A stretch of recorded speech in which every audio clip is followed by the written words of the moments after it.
አሰላሙ አለይኩም ወራህመቱላሂ ወበረካቱ። ውዶች ሰላም ናችሁ ወይ? እኔ ሰላም ነኝ አልሐምዱሊላህ ረብል ዓለሚን። እንዲሁም ክርስቲያን ወገኖቼ ሰላም ብያለሁኝ።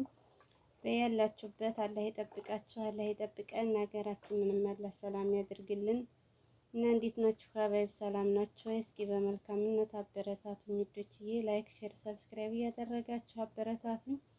እስኪ እንዲያው በመልካምነት 50 ሰብስክራይብ እስኪ ያስገቡኝ ላይቭ እንዲገባ ማለት ነው። እና እንዴት ናችሁ? በተረፈ ሰላም ናችሁ? ዛሬ ይዤላችሁ የመጣሁት ደግሞ አይዲያ የሁላችንንም ልብ ዝቅ ያደረገ ማለት ነው። ብቻ አልሐምዱሊላህ ይሄ ነው ያሳጣ። በአሁኑ ሰዓት ይሄን የሚያጣው ስላለ እሱም ደግሞ ምንድነው እንደምታዩት ልብስ መተኮስ ማለት ነው። ልብስ መተኮስ በጣም ነው ልብን ዝቅ የሚያደርገውና ማን ነው እንደኔ ደግሞ የአልጋ አንሶላ መተኮስ የሚጠላ ሸርሸፍ ማለት ነው። በጣም ነው የምጠላው እሱንና ቶብ መተኮስ ብቻ አልሐምዱሊላህ። በተለይ ሸርሸፍ ከይ ደግሞ ሸርሸፍም ተተኩሶ ነው ላዚም ያው እንዴት ወዲቅቅ አድርጎ የአልጋውን ሸርሸፍ መተኮስ አለበት ማለት ነው። ካልተተኮሰ ጤና አድርገሽ ያልተኮሽው ነው የምትለው ማዳሜ ማለት ነው።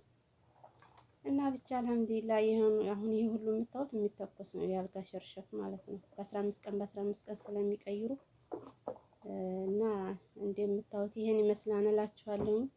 እና እንዴት ናችሁልኝ? በተረፈ ኢንሻአላህ መቼም ያልፋን በሚለው ነው የሰው ልጅ ትዕግስትና ሶብር ከሰጠው ሁሉም ነገር ያልፋን። ሀያትና ጤና ይስጠን ሁላችንንም። አላህ ደግሞ ያሰብነው ተሳክቶ ለሀገራችን ሁላችንንም ስደት በቃ ብሎን ሁሌም እኮ ሞላ ስደት ወላሂ ሁሌ የሰው ታዛዥ የኗሪ ያኗኗሪ ሆነን ነው ያለነው። ብቻ ግን አልሐምዱሊላህ ረብል ዓለሚን አላህ ወዶና ፈቅዶ የወሰነልን እስከሆነ ድረስ አልሐምዱሊላህ ረብል ዓለሚን ለአላህ ምስጋና ይገባው እያልን እንኖራል ማለት ነው። እና በተረፈ ሰላም ናችሁ ወይ? እና ወዶችዬ አበረታቱኝ በመልካምነት እላችኋለሁኝ። በያላችሁበት አላህ ይጠብቃችሁ፣ አላህ ይጠብቀን፣ ሀገራችንንም አላህ ሰላም ያደርግልን። እና አብሽሩ ደህና ሁኑልኝ።